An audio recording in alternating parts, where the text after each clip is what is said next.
Assalamualaikum warahmatullahi wabarakatuh.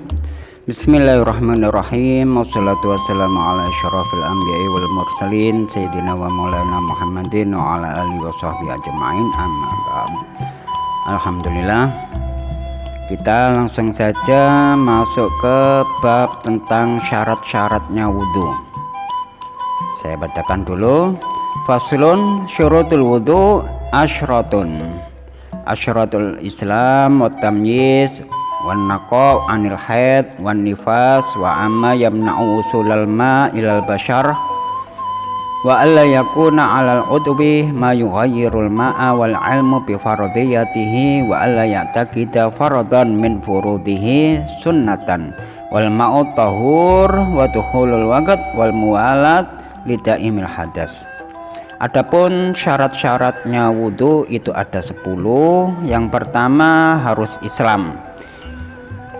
Kalau dia belum masuk Islam, belum mengucapkan 2 kalimat syahadat, asyhadu alla ilaha illallah wa anna muhammadar rasulullah 2 kali, asyhadu alla ilaha illallah wa asyhadu anna muhammadar rasulullah, maka wudhunya tidak sah.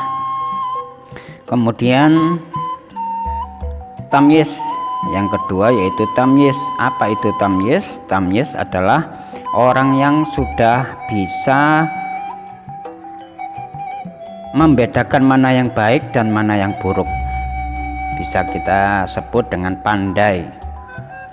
Kalau dia belum bisa membedakan mana yang baik dan mana yang buruk, maka dia wudhunya tidak sah. Ada kalanya kalau kita sebut bisa dengan orang yang akalnya kurang, ya, walaupun dia sudah mencapai umur 20 tahun tapi akalnya masih kurang, maka wudhunya tidak sah. Kemudian yang ketiga yaitu suci dari haid dan nifas. Ini bagi perempuan, ya, suci dari haid dan nifas. Kalau dia masih dalam keadaan haid atau masih dalam keadaan nifas, baru melahirkan, itu tidak sah wudhunya, baik wudhunya ataupun mandinya kalau masih dalam masa-masa haid. Kemudian yang keempat yaitu bersih dari sesuatu itu bisa menghalangi datangnya air ke kulit. Maksudnya adalah bersih dari sesuatu yang dapat menghalangi datangnya air ke kulit atau sampainya air ke kulit, maka wudhunya tidak sah. Misalkan di dalam atau di atas kulit kita itu ada lem, misalkan lem yang kiranya lem tadi itu bisa menghalangi sampainya air ke kulit kita. Kita harus usahakan dulu lem tadi itu dapat hilang, atau kena cat minyak, misalkan cat minyak itu dapat menghalangi air sampainya ke kulit, maka kalau masih ada catnya di dalam anggota tubuh wudhu itu maka tidak sah. Kemudian yang kelima, di anggotanya tidak terdapat sesuatu yang bisa merubah air. Dalam anggota tubuh kita tidak bisa merubah air. Seperti halnya seperti minyak wangi, itu kita harus bersihkan dulu, atau sabun, atau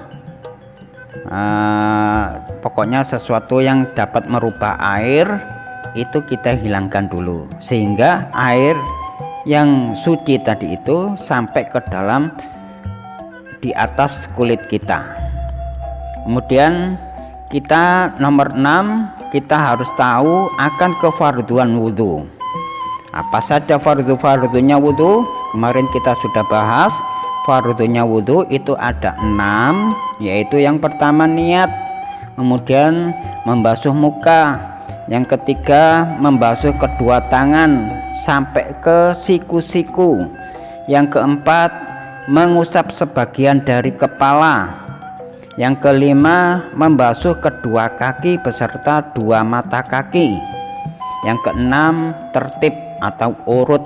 Nah, itu fardu-fardunya wudhu, kita harus tahu kefarduannya. Walaupun itu yang terakhir yaitu urut tadi, tertib, kita tidak harus tidak boleh melakukan misalkan kaki dulu, kemudian tangan, kemudian muka. Nah, maka tidak sah wudhunya, harus urut ya. Mulai dari niat wajah, kemudian kedua tangan, kemudian kepala, bagian kepala, kemudian kaki ya, kemudian tertib, harus tertib ya. Ingat, tidak boleh meloncat-loncat, mulai dari nomor 6 dulu atau nomor 5 dulu, kemudian balik ke nomor 1, ke 3, ke 2, gak boleh ya, harus urut. Mulai dari nomor 1, 2 sampai ke 6 itu harus urut.